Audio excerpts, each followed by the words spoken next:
Jacob, how is Pasadena? You know what? Forget I asked. I don't want to know. I'm just glad that you're all right. And how are you doing? I guess I'm a little nervous before tomorrow.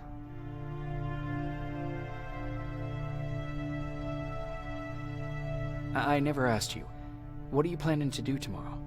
I've been meaning to tell you earlier, but I panicked. And that's because I decided to go with Ryan.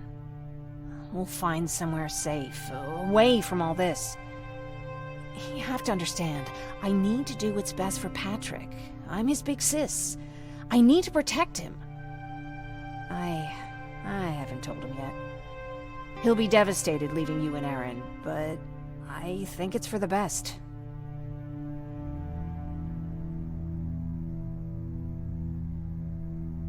Aren't you curious about what happened in Pasadena? No. I think I'd rather keep that place in the past. Actually, I have a confession to make. I've never been outside of Pasadena until now. Can you believe that?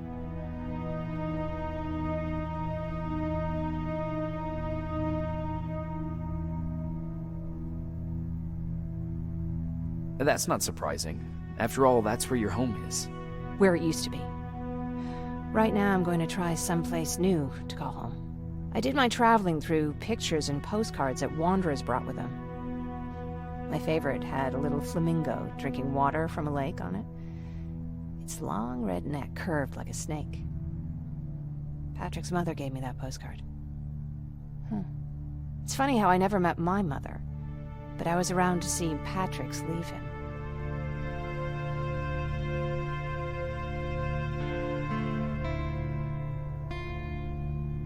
I thought Patrick was your brother. In our house, we were all brothers and sisters. But me and Patrick, we've always had this special bond. Felt what the other one was feeling. We'd even get sick together. I remember the day Patrick's mom brought him in. They were both tired and dirty, so we took care of them. Patrick was crying a lot. He was teething at the time. I think that was what scared her away. She just couldn't handle the crying.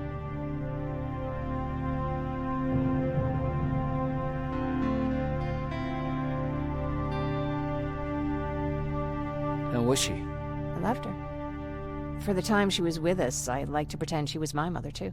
After she took off, I was devastated. But my father said, "You need to grow up. You have a brother now." So I burned the postcard. The little red flamingo flew up in flames. And I promised myself I'd never be weak again.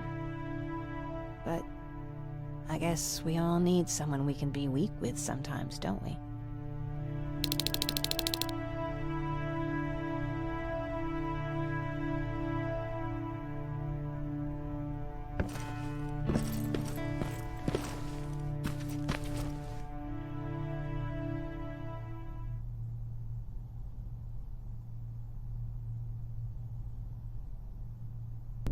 Wake up! We need to move. What's going on? Everyone, wake up! You need to get out of here. Who the fuck are you? It doesn't matter. What matters is that you can't stay here any longer. She asks a question, and I suggest answering. You don't want to do that. I've got this place rigged with explosives, and there's a detonator in my pocket. You got what? Do you mind? Lower your gun, Ryan. He's the one that saved my life. What do you want from us? You have to get out of here. Skynet's on its way. They finally found you. What you mean they found us? They were looking for us? Not for you. For him. He's essential to winning this war. Skynet knows that. That's why they've been following him for months. I have to make sure nothing happens to him. In a couple of minutes, an infiltrator will walk in here trying to kill him. I can't let that happen. We have to bury that Terminator here once and for all. All right, everybody, you heard him. Let's get moving. I'll get the bus ready. There's no time for that. There's a passage here. It will lead you out. Use it. What was that? All right, everyone, get out! Jacob! Give me that. It's the same one. It's the same model. Leave! Now! How the hell's he still alive? Go! Watch out! Don't just stand there! Run!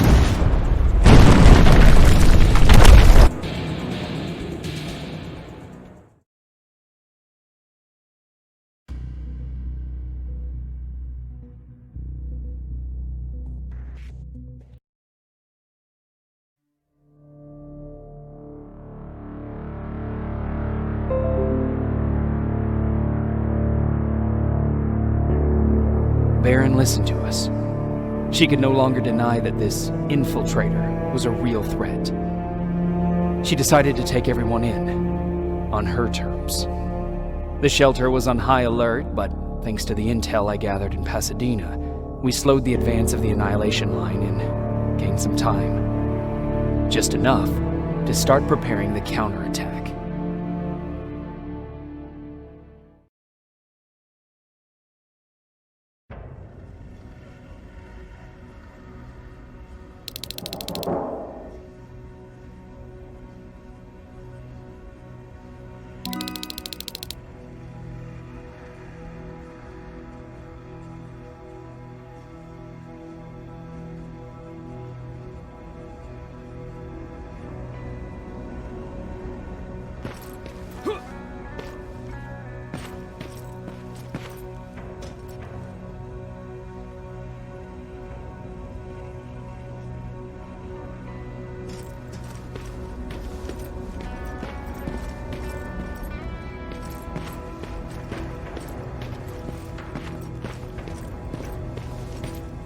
Sergeant?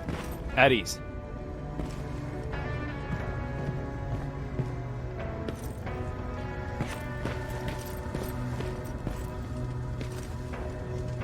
Well, look at you, Sergeant. When you helped us in Pasadena the other day, I was trying really hard not to panic because you were only a private. Sorry for underestimating you. I guess I should salute or something?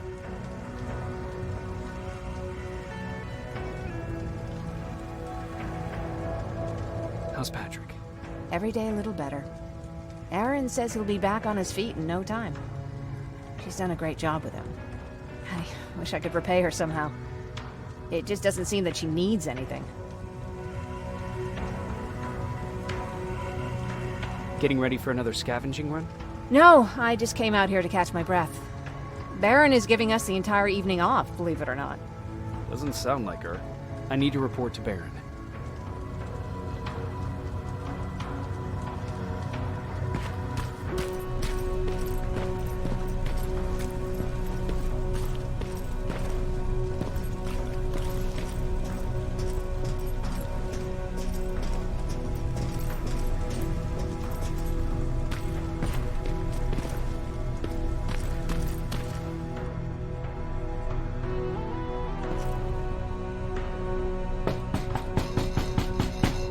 Rivers, DN 46890.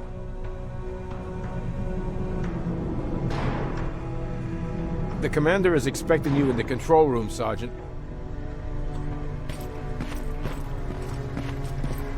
Maraschino cherries again. Where do they keep finding this shit? I don't get it. How did they bring that buggy down here? I'm going out soon. I haven't made my daily quota yet. I still have 3 more rats to catch. If you see one, let me know, okay?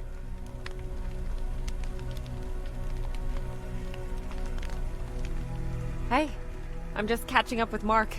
I'll get back to work in a couple of minutes. You won't tell, right? But no, seriously, you won't tell, right?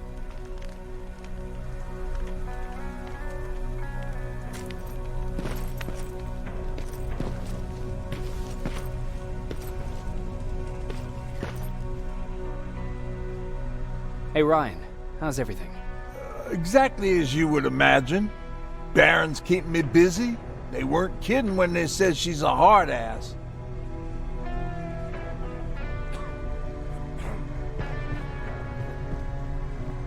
What did you hear? A lot of rumors going around of how she's sending insubordinate workers to the front line. And by insubordinate, I mean people who ain't willing to work 18 hours a day, every day.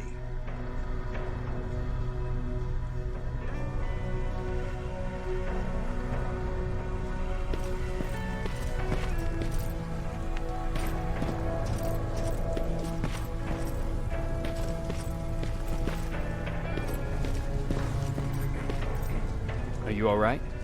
Me? Honey, I'm about the most well-adjusted person in this goddamn place. It's the others you should be concerned about.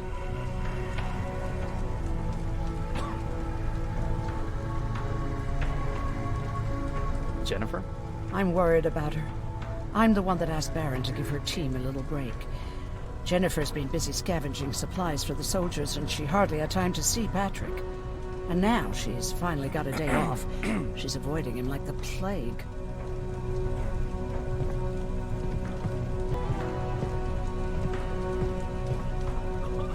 Take care.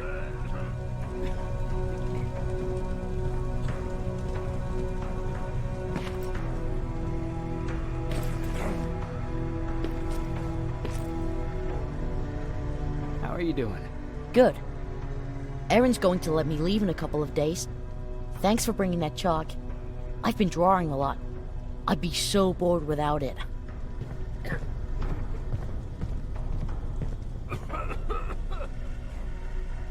How do you like living in the shelter? There's a lot of people here. I like that. I heard a funny joke yesterday. You want to hear it? Yeah, tell me. What's brown and sticky? A stick! That's funny. I know, right? How's Jennifer? She's out a lot, but I understand. She's a scavenger. I have to go.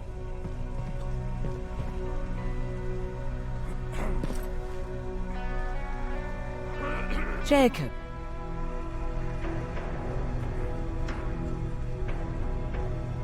You mean Ryan? Ryan ain't so hot either, but that's another story. How's Patrick doing? He's fine, but it wouldn't kill you if you checked on him yourself. Take care.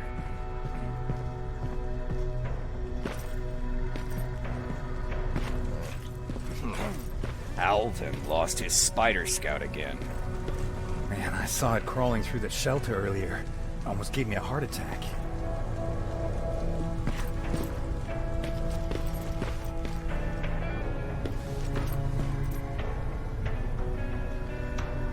You wanted to see me?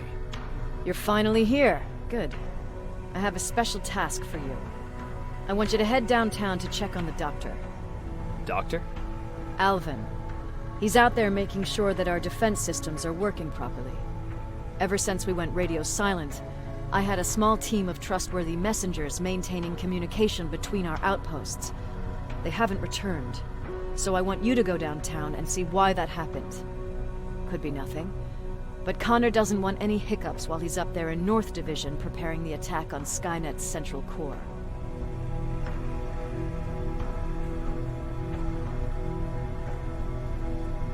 Is there a problem with the radio? The Annihilation Line is within spitting distance of downtown. We suspect that Skynet will be intercepting all transmissions from that location. So for now, we're going radio silent. That's why I need you to go there personally. Central core? Skynet's main reactor, the source of all their power. We shut down the central core, we shut down Skynet. Connor's preparing the attack as we speak, so you understand we can't have any critical complications at this stage. If you don't mind me asking, how did you end up here? Excuse me if I act a little surprised, Sergeant. But no one in here thinks it's wise to ask their superior personal questions. But since you did, I'll humor you. So, how did I get here? The same way you did. I was born, raised, and given a gun. We don't really have a say in what we do we? Or do I assume too much?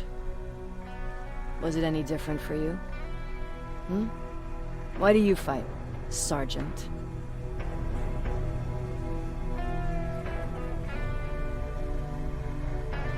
It's the right thing to do. There's nothing noble in what we do.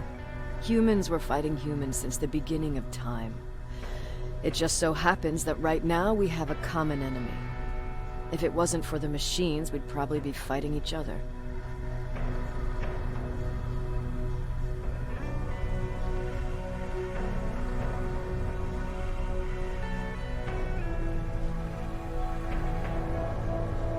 If that's how you view humanity, are we even worth fighting for? I'm just doing whatever it takes to survive. Saving humanity is just a bonus. Besides, I'm not a fighter. When I go out there in the middle of the night with my Westinghouse, I'm not looking for a fight. I look to seek and conquer. I'm not a fighter. I'm a bully.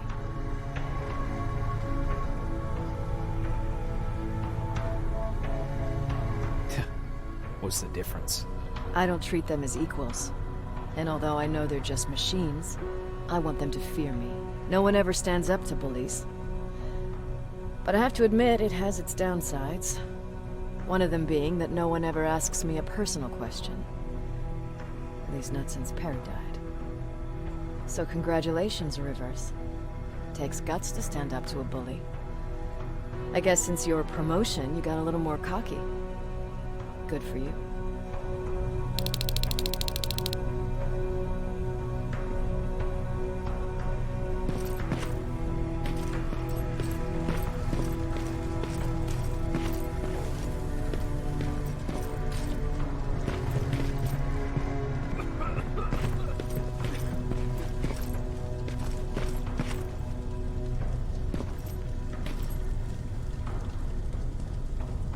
Jacob. What's on your mind? You really got me thinking about old Tucker again. In times like these, I wouldn't mind having him around. He always know what to do. He was the only one who didn't lose his mind after Judgment Day.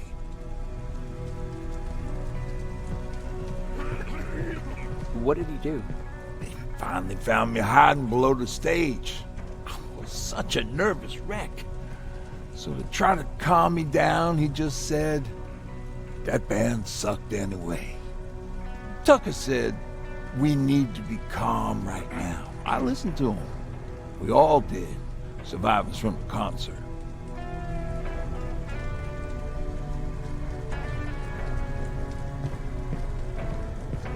Did you drive someplace safe? It was my first call. Just drive. Gave it a shot. We kept running into these sandstorms. Every car fucked up after a couple of miles. Turned out that atomic dust ain't so great with engines. Finally, we found a couple houses, but the people there were as confused as we were. All the communication went to shit. Tucker managed to find some batteries, and we sat in front of our boombox. It started to list cities to avoid. Cities that were hit by the nuclear bombs.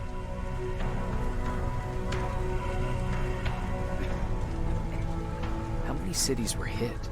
I don't know exactly how many, but it took them a couple of minutes just to go through the A's.